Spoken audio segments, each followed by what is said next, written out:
Praise lord friends. రాజా నీ సన్నిధిలోనే ఉంటానయ్యా, మనసారా ఆరాధిస్తూ బ్రతికేస్తానయ్యా. రాజా నీ సన్నిధిలోనే ఉంటానయ్యా, మనసారా ఆరాధిస్తూ బ్రతికేస్తానయ్యా.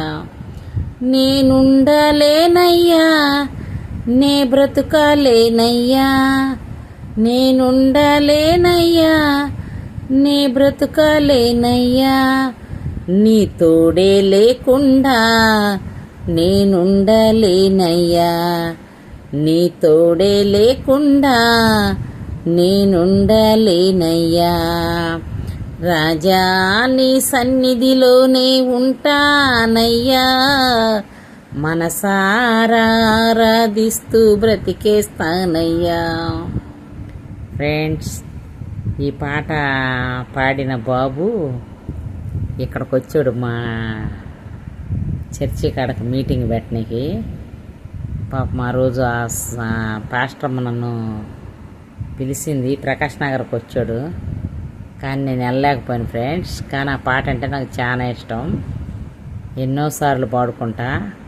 నేను కూడా అప్రూవల్ చేద్దామని పాడాను వీడియో, కానీ పాట అంతా పాడలేదు. ఇంకొక రోజు మీకు ఒక పాట అంతా నేను కూడా పాడి వినిపిస్తామని ఉంది నాకు.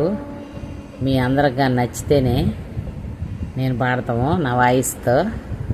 కానీ ఆ బాబు చాలా సాక్ష్యం, గొప్ప సాక్ష్యం, పాట కూడా బాగా పాడాడు. ఆ పిల్లోడు పాడాడు, కానీ ఆ పిల్లోడు పాడి ఆడియో రిలీజ్ చేసినప్పుడు అంతగా పెద్దగా హిట్ కాల ఆ పాట. ఇంకొక అమ్మాయి ఉంది, ఆ అమ్మాయి పేరు ఉంది, సుమధుర స్వరముల గానాలతో వేలాది దూతల దళములతో కొనియాడబడుతున్న నా యేసయ్యా, నీకే నా ఆరాధనా.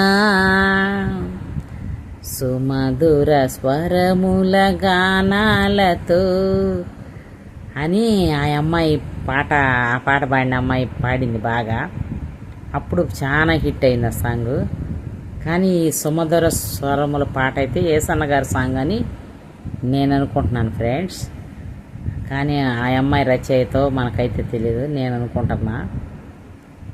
వీళ్ళు రచయితలు అబ్రహాం బ్రదరు, వెస్లీ గారి బ్రదరు అనుకుంటున్నా. యేసన్న గారి గ్రూప్లో పాటనైతే అనుకుంటున్నాం, మరి నిజమే అంతటిగా తెలీదు, నేను అంత అబ్జర్వేషన్ చేయలేదు ఫ్రెండ్స్. మళ్ళీ అబ్బా తెలిసినట్టు బరే చెప్పి అనుకున్నారు మీరు. కానీ మీకు కానీ నచ్చితే ఈ పాట నేను ఫస్ట్ పాడిన పాట కామెంట్ చేయండి, లైక్ చేయండి ఫ్రెండ్స్, షేర్ చేయండి ఫ్రెండ్స్.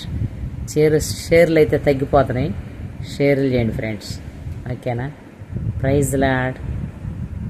నా అనుదిన ప్రార్థనలోకి నేను ఇప్పుడు వెళ్ళబోతున్నా ఫ్రెండ్స్, ఓకేనా?